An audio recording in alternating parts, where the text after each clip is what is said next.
할렐루야, 예수님의 사랑으로 성도 여러분을 사랑합니다. 독일어에 포빌트라는 단어가 있습니다. 우리말로 굳이 번역한다면 내가 닮고 싶어하는 모범이라고 할까요?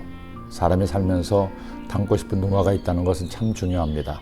그런 대상이 있어야 그 사람의 견조 자신을 돌아보고 더 나아지기에 노력을 할 수 있기 때문이죠. 전미들을 담당하던 시절 저를 닮고 싶어 한다는 청년들이 몇 명이 있었습니다. 그럴 때면 나도 너와 같은 부족한 사람이니 나 말고 예수님을 닮으라고 했지만 그렇게 좋게 보아준 청년의 마음이 고맙기도 했습니다. 하지만 더 큰 마음은 청년에게 본이 될 만한 그리스도이지 못하면 미안했고 그러기에 하나님께서 더 기뻐하시는 종이 되어야겠다고 마음을 새롭게 다지기도 했습니다. 그런데 이스라엘 왕의 포빌트는 다윗이었습니다. 우리가 그동안 함께 보았던 이스라엘의 왕들은 다윗과 솔로몬을 포함한 유다 왕국의 왕들이 22명, 북이스라엘 왕국의 왕들은 19명이었습니다. 다윗과 솔로몬을 제외한다면 유다 왕국의 왕들은 20명이고요. 그런데 두 나라의 왕의 숫자는 20명과 19명으로 비슷하지만 나라가 존속한 연수는 150년 정도의 차이가 납니다. 북이스라엘 왕국이 BC 722년에 아수르에 의해 정복당했고 남유다 왕국이 BC 586년에 바벨론에 정복당했으니 남유다 왕국이 북이스라엘 왕국보다 정확하게 136년 더 존속했습니다. 그만큼 북이스라엘의 정국이 불안정했고 하나님의 진노가 컸음을 알려주는 내용일 겁니다. 그런데 이 많은 왕 중 다윗과 같은 다윗을 닮았다고 하나님 인정하신 왕은 딱 두 명입니다. 히스기야와 요시야입니다. 히스기야는 우리가 이미 묵상한 왕이고 여기 마지막 이스라엘의 경건한 왕이 나옵니다. 바로 요시야죠. 요시야가 야훼 보시기에 정직행하여 그의 조상 다윗의 모든 길을 행하고 좌우로 치우치지 아니하였더라. 요시야가 어떤 왕이었나를 알려주기에 이보다 더 정확한 표현은 없었을 겁니다. 그는 8살의 어린 나이에 왕이 되었습니다. 아버지 아몬이 자신의 아버지 므낫세처럼 하나님을 버리고 우상을 숭배하자 결국 또 한 번의 반란으로 왕이 암살을 당했습니다. 그리고 어린 나이에 왕이 된 것이죠. 그러니 처음 왕이 되었을 때는 왕으로서 일을 할 수가 없었습니다. 하지만 그 나이 26살이 되었을 때부터 요시야의 종교개혁이 시작됩니다.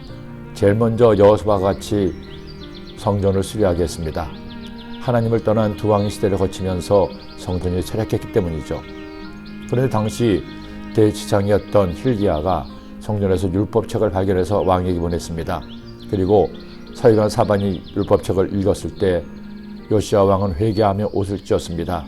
그들이 하나님의 말씀을 읽고 말씀으로 살지 못했음을 깨달았기 때문입니다. 내가 이곳과 그 주민에게 대하여 빈터가 되고 저주가 되리란 말을 내가 듣고 마음이 부드러워져서 야훼 앞 곧 내 앞에서 겸비하여 옷을 찢고 통곡하였으므로 나도 내 말을 들었노라. 야훼가 말했느니라. 그러므로 보라, 내가 너로 너희 조상들에게 돌아가서 평안히 묘실에 들어가게 하리니 내가 이곳에 내리는 모든 재앙을 내 눈이 보지 못하리라 하셨느니라 하니 사자들이 왕에게 보고하니라. 요시야가 다윗과 같은 왕이 된 시작은 하나님의 말씀을 자신에게 주시는 말씀으로 받아 겸손하게 하나님께 회개하고 통곡했기 때문입니다. 그리고 그 자신이 저런 말씀으로 새로워졌기에 모든 백성에게 하나님의 말씀을 전합니다. 요시야의 종교개혁은 말씀으로 시작되었습니다. 우리가 설교를 통해 하나님의 말씀을 듣습니다. 직접 성경을 읽고 묵상하면서 하나님의 말씀을 접합니다. 그런데 아무리 하나님 말씀을 읽고 듣고 알고 공부했어도 하나님 말씀이 내게 주시는 하나님 말씀으로 받지 않으면 아무 소용이 없습니다. 말씀을 읽고 듣긴 하는데 마음에 아무런 감동이 없다면, 깨달음과 회개가 없다면 우리 영혼은 병들어 있는 것입니다. 내 영혼이 살아있다면 하나님 말씀을 그냥 볼 수도 들을 수도 없습니다. 하나님 말씀은 살아있고 활력이 있어 자외의 날선 어떤 것보다도 예리하여 혼과 영과 및 관절과 고스를 찔러 쫓기까지 하며 또 마음의 생각과 뜻을 판단하라니. 지금 이 시간 우리가 말씀 묵상을 나누고 있습니다. 이 말씀이 여러분에게 어떤 깨달음을 줍니까? 어떤 감동으로 찾아옵니까? 말씀이 여러분의 마음을 찌르고 있습니까? 기도드립니다. 하나님 아버지, 요시야가 그의 조상 다윗의 본을 받아 하나님을 경외하고 성전을 수리하고 말씀을 통해 그들의 마음을 새롭게 했음을 깨달았습니다. 우리도 하나님 말씀을 접하며 말씀을 통해 하나님의 음성 듣게 하시고 말씀 따라 사는 저희들의 삶이 되게 하여 주옵소서. 예수님의 이름으로 기도드립니다. 아멘.